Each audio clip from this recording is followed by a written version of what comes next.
لقب بأسد الونشريس، هو أحد أشهر قادة الولاية التاريخية الرابعة. عرف سياسيا محنكا وقائدا عسكريا فذا أرهق السلطات الفرنسية. الورسنيس كما يسميها أهلها بالأمازيغية، كناية عن العلو أو أعلى قمة، والتي سار أسد الأطلس الأصيل على نهجها، فحافظ على شموخها وعلوها ليجعل من الورسنيس منطقة محرمة على الجيش الفرنسي وقلعة من قلاع الجهاد والكفاح الصعبة المنال.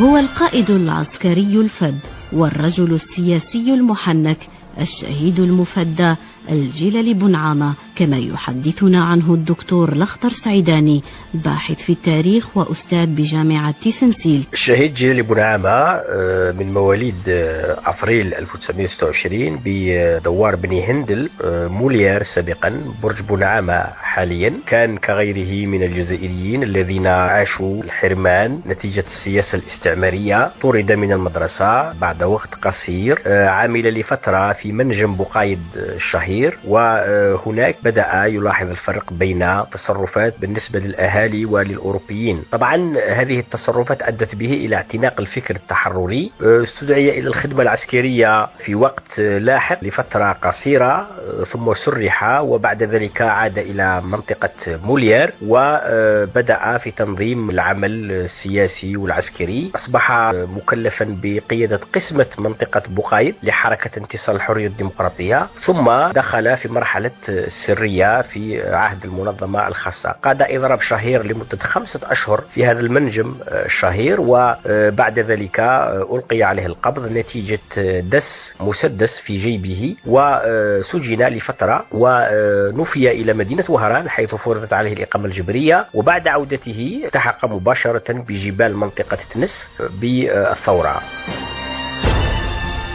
انتقل الجلل بنعامة من الونشريس إلى البليدة، أين كانت له عدة نشاطات عسكرية وسياسية ملهمة، كما يفصل الدكتور الأخضر سعيداني. في البليدة كما قلت أشرف على تنظيم مظاهرة 11 ديسمبر الشهيرة ضد الجنرال ديغول. أقام المنطقة السادسة من الولاية الرابعة اللي هي تضم الساحل والعاصمة. كذلك أشرف على تنظيم عمليات فرار الجزائريين من الجيش الفرنسي. أشرف على بعث شبكات لتهريب الأسلحة الفردية من البليدة إلى الجزائر إلى مارسيليا. أشرف على تنظيم العمل السياسي والعسكري في المنطقة الثالثة من الولاية الرابعة التي هي الونشريس، وتدرج في المهام بحيث أصبح قائدا للمنطقة الثالثة من الولاية الرابعة، ثم أصبح لاحقا عضو مجلس الولاية الرابعة، ثم قائدا للولاية الرابعة التاريخية بعد استشهاد سي صالح. خاض السي محمد خلال توليه قيادة الولاية الرابعة رفقة خيرة من رجال الجزائر ومنطقة الونشريس العديد من المعارك الطاحنة، يروي بعض تفاصيلها رفقاؤه في الميدان، المجاهد محمد عدان والمجاهد قدور زرق العين على التوالي. الكتيبة الكريمية هذه أنا حضرت في 28 معركة من 57. على كل حال كما كان بنعامة الله يرحمه كان يوصي محمد بوقارة الله يرحم الشهداء. احنايا كنا في الكتيبة الكريمية، حضر معنا 2 خطرات. حضر معنا في واحد المعركة يقولوا لها انت عبد قبل حسين ما يقبل حمام ورسيط، وهذا المعركة كان كوماندو 19 هذا ينحسن للجيش. جابونا عام جمعنا احنا 300 واحد، الكتيبة الكريمية والقويدرية تاع الناحية الثالثة وكوماندو. كوماندو كان مازال في ذاك الوقت، وقالنا هذا كوماندو 19 زعمكم تقطع لي كان يخرج من بني بودوان، واحد كيقولوا له المرقوم. على كل حال درنا اجتماع في عند هذا المناضل ومجاهد، نهار 3 أيام يطيح في الكريمية، قضات عليه ودينا سلاح قبال حمام وسنيس. هذا الثورة تاع بالبكوش، الطيارات ولاو يجوا يضربوا ما عرفوش الجيش من تاع فرنسا من تاع الاخر. عاشت الدنيا متضربة، عاشوا بالسفوات وبالخدامة متضاربين ومتقاتلين. فرنسا ماتت تحت قل عجب، والسلاح اللي داه الجيش ما عندوش العبارة. وبونعام الله يرحمه هو اللي كان واقف في القضيات هذو وفي الضرب هذا. بونعام كان واقف وقفة اللي ما عندهاش طرف.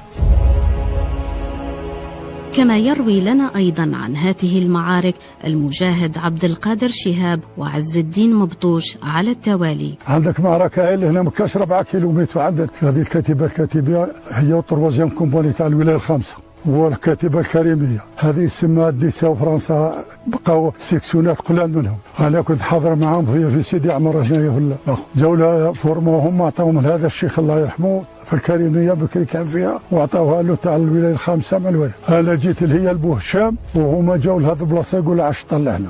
الصباح جاو الكوبتيرات سركلوهم فهم تقابضوهم وياهم. كانت معهم واحد المجاهده يقول لها يمينه قبيليه، قاعده تزغرت يخبر فينا المجاهدين اللي ما ماتوش، قالوا لنا تقابضنا احنا وياهم بايوناتهم كانوا مع السليقه. هذه نحكي لك عليها هذه عدها للرقبه. كنت انا في بو هشام، صارت غمامه تاع نوه تطيح عندهم، تطيح عليهم واحنا اللي ما نطيحش النوه عندنا. صارت حمله عندهم تاع النوه، وصارت معركه ما ظلوا معهم متقابضين حتى لليل. جابوا لهم السالي قالوا جابوا، وصارت هذه عندها تاريخ منها كاع، وهذه ماشي غير بالبكوش، صارت معركة فيها. راها هنا عند الشيخ في كعريشه، في الركبه البيضاء، في تحمامة، في سيدي ادريس. هاي في 56 صارت اللي في ولاد علي يقولها قرة موت.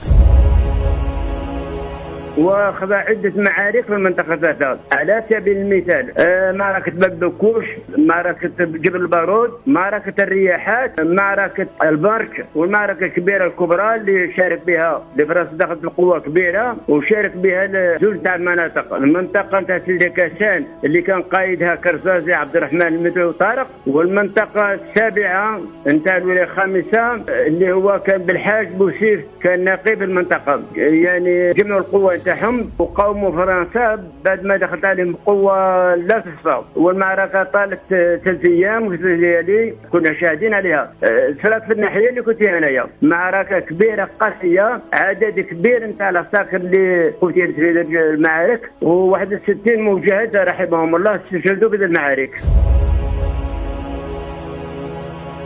تميز السي محمد بكاريزما قوية وخصال إنسانية عالية جعلت منه قائدا قويا ورفيقا إنسانيا، كما يصفه رفاقه في النضال المجاهد عبد القادر شهاب والمجاهد عز الدين مبطوش على التوالي. بونعام ما كاش عنده محنة، يسيب مجاهد على القمجة ما عندوش يقلعها ويعطيها له، يسيبوا له عنده المحنة تاع كاش، يروح في الليك يروح للبوست ولا العسا يقول لهم نوضوني العسا تاعي، ما عندوش تكبر ذيك ولا مجاهد متواضع تاع الصح.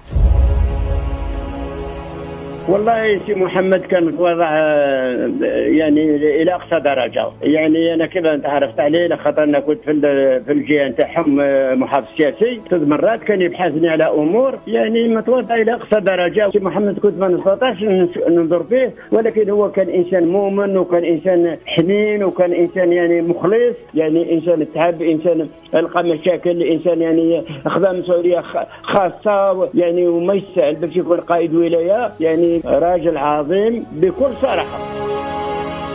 كما اعتبره آخرون الأب الروحي للثورة وعمودها كما يقول المجاهد محمد عدان وقدور زرق العين على التوالي. بونعام يحضر في أمور جوهرية، وين يحضر دايم كاين نجاح.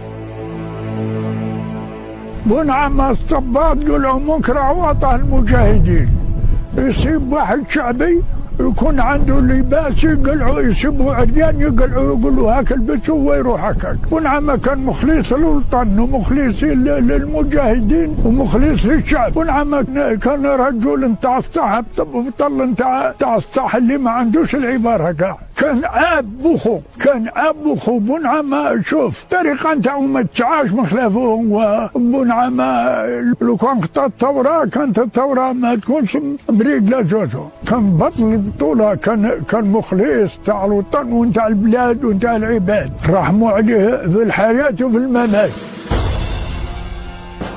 لم يكن الجلال بن عامة قائدا عسكريا عاديا، بل ذو شخصية فريدة تميزت بالذكاء الحاد والحكمة، فكان عبقريا ذو استشرافات سياسية وحتى اقتصادية، ما جعل من مراسلاته وكتاباته مع قادة الثورة محلا للدراسات الأجنبية والوطنية، كما يؤكد الدكتور الأخضر سعيداني. الجلال بن عامة كما تصفه التقارير الاستخباراتية الفرنسية هو من طينة الوطنيين الأوائل، انغمس بشكل كبير جدا في نظام جبهة التحرير الوطني، له الفضل في نشر العمل المسلح بالونشيريس، كان رجلا مثقفا حريصا على الاهتمام بشؤون المجاهدين وأرامل الشهداء، له قدرة على التنظيم العسكري والسياسي كما قلت، كان له بصمة في دليل الفدائي الذي طوره من خلال بعض الإضافات، كان له قدرة على تنظيم الكمائن والاشتباكات العسكرية، وهذا ما أهله لكي يكون لاحقا قائدا للولاية الرابعة التاريخية. استشهد الجلال بن عامة سنة 1961 بولاية البليدة إثر تفجير لمنزل المجاهد بن عيمي الذي كان ملجأ لقادة الولاية الرابعة، تاركا وراءه سجلا حافلا بالبطولات الخالدة ونهجا ثوريا سديدا.